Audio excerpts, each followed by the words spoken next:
गांव का नाम था बड़गांव, जो अपनी सुंदरता और शांति के लिए जाना जाता था।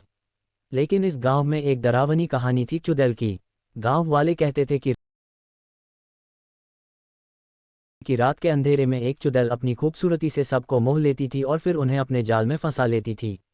लोग इस चुड़ैल से डरते थे, लेकिन उसकी असल कहानी किसी को नहीं पता थी।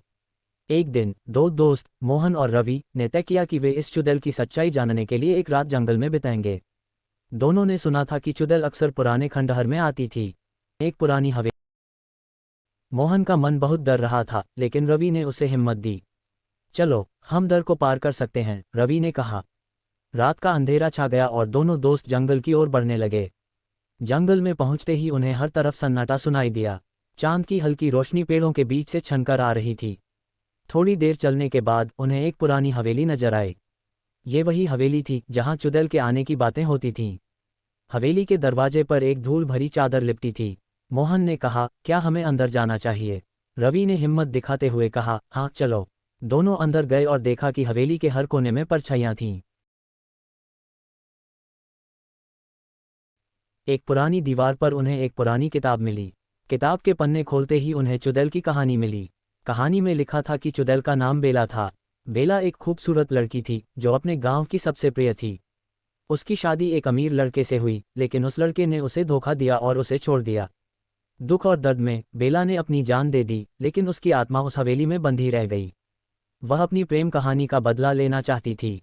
मोहन और रवि को समझ आया कि बेला की आत्मा को शांति की जरूरत थी। वे इस कहानी को गांव वालों को बताने का फैसला करते हैं।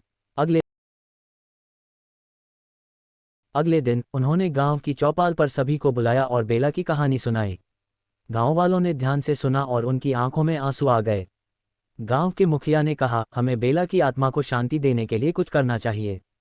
सभी ने मिलकर एक यज्ञ आयोजित करने का निर्णय लिया। यज्ञ के दिन गांव के सभी लोग इकट्ठा हुए और बेला की आत्मा की शांति के लिए प्रार्थना की। जब प्रार्थना खत्म हुई तो अचानक हवेली से एक उज्ज्वल रोशनी निकली और चारों ओर फैल गई। गांव वालों ने महसूस किया कि अब चुड़ैल का डर समाप्त हो गया है। उस रात के बाद बड़गांव में कोई चुड़ैल का डर नहीं रहा। लोग अब बेला की कहानी को एक चेतावनी और शिक्षा के रूप में मानने लगे। उन्होंने सीखा कि कभी कभी हम जिस चीज से डरते हैं वह केवल एक अधूरी कहानी होती है जिसे समझने की जरूरत होती है। इस प्रकार मोहन और रवि ने न केवल अपनी जिज्ञासा को शांत किया, बल्कि गांव वालों को भी एक महत्वपूर्ण संदेश दिया। वे सभी समझ गए कि हमें दूसरों की कहानियों को सुनना चाहिए और उनकी पीड़ा को समझने की कोशिश करनी चाहिए।